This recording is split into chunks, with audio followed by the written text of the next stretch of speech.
Hey guys, my name's Avarti and today we're going to be discussing what fast travel should be like in the next Elder Scrolls. In this video I'll be talking about ways in which fast travel can be augmented to make the game both more enjoyable and immersive for the player.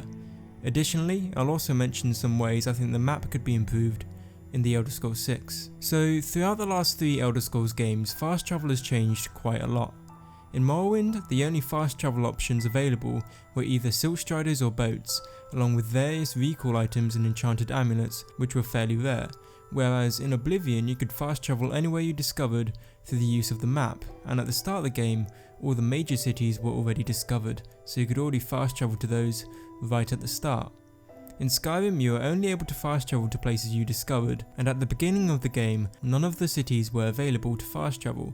However, there was conveniently a car in each city which would take you to any of the major holds for a small fee in order to easily discover them. So as you can see, fast travel has changed with each game, and it seems Bethesda can't just fully make up their minds as to what fast travel should be like. So I have a few suggestions. Firstly, I want to say that all the fast travel systems in each game are good in their own way. I'm not really hating on them, I'm merely just suggesting what I think are better alternatives. Also, fast travel has always and will always be an option for the player in the Elder Scrolls games, so there is always the option that you can just ignore fast travel when you play. Okay, so my first suggestion is that fast travel should be limited to a few locations, such as cities and landmarks that you have discovered, but there should also be more transports, such as carts and boats, that go to smaller towns and villages that you are unable to fast travel to. This would mean the player would be able to fast travel to a few areas of the map, but in order to get to specific places, the player will either have to walk or ride on a horse or go on a transport. The transport should be reminiscent of the silt striders of Morrowind, where not every silt strider could take you anywhere. Carts or boats should only be able to go to a few of the smaller destinations they are near, a bit like a bus route that only stops at certain stops. This would make the game more immersive, as realistically a cart is more likely to drop people off at local destinations than take you across half the country.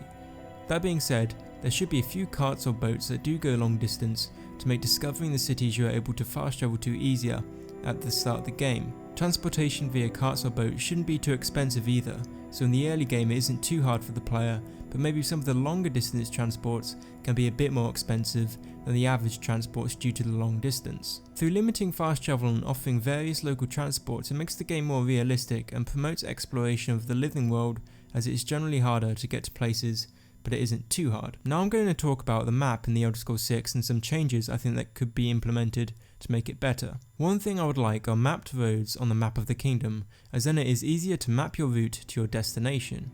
In Skyrim, I have a mod installed which allows for the roads to be showed on the map, and it just makes the map look so much more appealing and generally clearer. Additionally, it would also be cool if you could zoom in to look at all the details on the map. For example, you could zoom in on a city and get an overlook of the buildings. It wouldn't be very practical, for sure, but it'd be pretty awesome.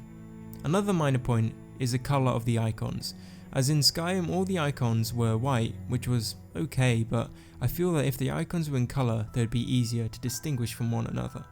Anyway guys, thanks for watching, and if you liked the video, feel free to give it a like. I'd be really interested in what you think, so feel free to have your say in the comment section below.